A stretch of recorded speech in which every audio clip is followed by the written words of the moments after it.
On va continuer à parler d'amour en compagnie du libraire. Ah, les amoureux des libraires, amoureux des livres, libraire indépendante. Elle s'appelle Véronique Banuls. Elle vient d'ouvrir la librairie Millefeuille à Bièvre, dans l'Essonne.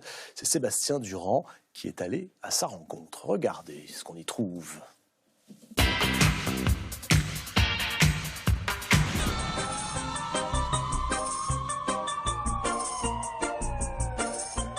Dans une librairie, en fait, c'est un petit peu comme chez le médecin. On voit les gens tout au long de leur vie. Depuis 10 ans, j'ai vu des enfants arriver dans la librairie à 4 pattes. Et puis après, on les voit venir tout seuls acheter leur premier petit livre. Bièvre, c'est un village vivant. Et la librairie, ça peut être son cœur.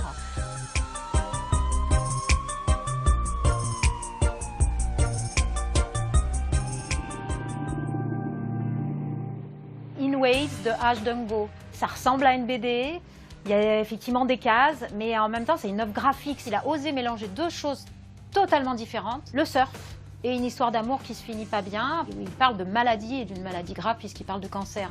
Il a eu une façon de décrire ce que c'était que la tristesse, le manque. C'est la mer qui va, qui vient, c'est les vagues qui vont, qui viennent, et c'est très touchant.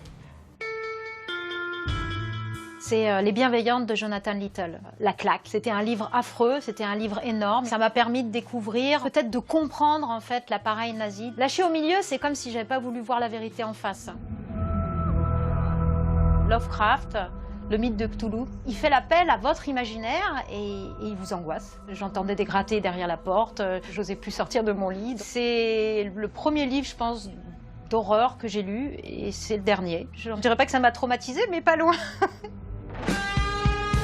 Extase de Jean-Louis Tripp. C'est une BD dans laquelle l'auteur raconte ses premières expériences sexuelles, sous un angle un peu différent, l'angle d'un homme, qui n'est pas seulement quelqu'un qui est fort. Et quand il a écrit ce livre, il a dû s'assumer parce qu'il s'agit de lui. C'est vraiment l'émotion du jeune homme face à sa sexualité qui arrive, qui le surprend. Alors l'émotion